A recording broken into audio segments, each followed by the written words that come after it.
Hello, welcome back. Free ടോക്സിൽ ഇനി upcoming ആയിട്ട് വരാൻ പോകുന്ന എപ്പിസോഡ്സ് എങ്ങനെയാ വെച്ചാൽ, മലയാള സിനിമയിൽ മാത്രമല്ല പല സിനിമയിലും ഇപ്പോൾ ഈ ഇടയ്ക്കായിട്ട് സൈക്കോളജിക്കൽ കണ്ടന്റ് നല്ല രീതിക്ക് ഉപയോഗിച്ച് വരുന്നുണ്ട്.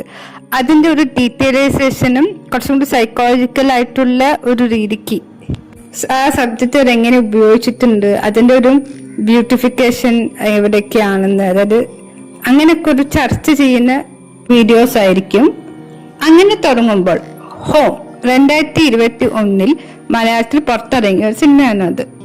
ആ സിനിമയിൽ ഇന്ദ്രൻസിന്റെ ഒരു ക്യാരക്ടർ ഭയങ്കര ഒരു എന്താ പറയാ, എല്ലാവർക്കും കണ്ട് മറന്ന അല്ലെങ്കിൽ നമ്മളൊപ്പൊക്കെ ജീവിക്കുന്ന ഒരു ക്യാരക്ടറാണ്. അതിനകത്തൊക്കെ കുറിച്ചിട്ട് ഒരുപാട് ആൾക്കാർ പറഞ്ഞിട്ടുണ്ട്. പക്ഷെ അതിൽ സൈക്കോളജിക്കൽ ആയിട്ടുള്ള ഒരു കണ്ടന്റ് പറയുന്നത്, ആ അദ്ദേഹത്തിന്റെ ലൈഫിൽ ആ ഒരു ന്യൂ ജനറേഷനും അദ്ദേഹത്തിന്റെ ജനറേഷനും തമ്മിൽ ജീവിച്ച് വളർന്നു വരുമ്പോൾ പല രസക്കേടുകളും പല ബുദ്ധിമുട്ടും അദ്ദേഹം ഇങ്ങനെ തുടർച്ചയായിട്ട് ഫേസ് ചെയ്യുന്നുണ്ട്. പിന്നെ അദ്ദേഹത്തിന് ആഗ്രഹമുണ്ട് പുതിയ ജനറേഷനൊപ്പം ഇടപെടാനുള്ള ഒരു കാരണം മൗനായിട്ടുള്ള ഇടപെടൽ അത്ര സുഖകരമല്ല. അപ്പൊ അത് ആ ഒരു മൂത്ത മകനായിട്ടുള്ള കണക്ഷൻ കൂട്ടാൻ വേണ്ടി അദ്ദേഹം അങ്ങനെ കടന്നു പോകുമ്പോൾ അദ്ദേഹത്തിന് അവരായിട്ട് അടുക്കാൻ വേണ്ടി അദ്ദേഹം എന്തൊക്കെയോ കുറെ ചെയ്ത് നോക്കുന്നുണ്ട്. അതിനകത്തൊന്നും ജയിക്കുന്നേം കാലത്ത് അദ്ദേഹത്തിന്റെ മാനസിക സംഘർഷത്തിലേക്കാണ് എത്തിക്കുന്നത്. അങ്ങനെ ഇരിക്കുമ്പോഴാണ് നമ്മുടെ കൗൺസിലറിന്റെ ഒരു എൻട്രി.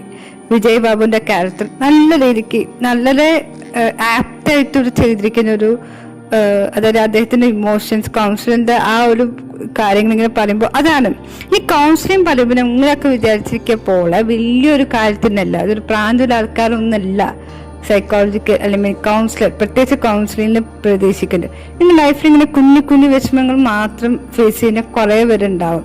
അതെങ്ങനെ പറയുന്നോ, അത് പറയേണ്ടതാണോ അല്ലെങ്കിൽ പറയാത്തൊരു തെറ്റാണോ എന്നിങ്ങനെ കൺഫ്യൂഷൻ ആയിട്ട് നിൽക്കുന്ന കുറെ ഒരു ഭാഗങ്ങളാണ് ഈ സിനിമയിൽ ഇങ്ങനെ കാണിക്കുന്നത്. അദ്ദേഹം ഇങ്ങനെ ഫസ്റ്റ് സെഷനൊക്കെ പോകുമ്പോൾ അദ്ദേഹത്തിന് എന്താ പറയേണ്ടതെന്ന് അറിയില്ല, അതെങ്ങനെ യൂസ് ചെയ്യേണ്ടതെന്ന് അറിയില്ല ആ സെഷന്.